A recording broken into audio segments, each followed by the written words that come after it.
Periods టైంలో breast టెండర్‌గా, సోరుగా అనిపించడం నార్మలేనా madam అని నన్ను చాలా మంది క్లినిక్‌లో ఫ్రీక్వెంట్‌గా అడిగే క్వెషన్. దీనికి ఆన్సర్ ఏంటంటే 90% కేసెస్‌లో ఈ టెండర్‌నెస్ అనేది జస్ట్ డ్యూ టు హార్మోన్స్ అండి. ఎవ్రీ మంత్ సైకిల్ వచ్చే ముందు హార్మోన్ షిఫ్ట్స్ అయ్యి బ్రెస్ట్ టిష్యూలో చేంజెస్ రావటం వల్ల ఈ టెండర్‌నెస్ అనేది వస్తుంది. అందుకే దీన్ని సైక్లింగ్ టెండర్‌నెస్ అని అంటారు.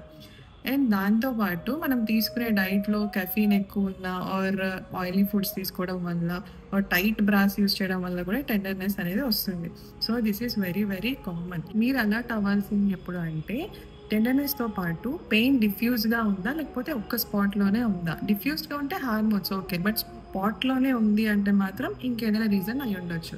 దాంతో పాటు నిప్పుల్ డిశ్చార్జ్ ఏమైనా ఉందా? ఆర్ లంప్స్ అంటే గడ్డలు లాంటివి ఏమైనా ఉన్నాయా? అండ్ స్కిన్ కలర్ ఏమైనా చేంజ్ అవుతుందా? ఇలాంటివి ఏమైనా నోటీస్ చేసినప్పుడు మాత్రం వెంటనే డాక్టర్‌ని కన్సల్ట్ చేయాలి. సో, ఒక్క సింపుల్ ఫుడ్‌ని అవాయిడ్ చేస్తే ఈ టెండర్‌నెస్‌ని తగ్గించుకోవచ్చు. అదేంటో చెప్పమంటారా? అయితే టిప్ అని కామెంట్ చేయండి. Thank you.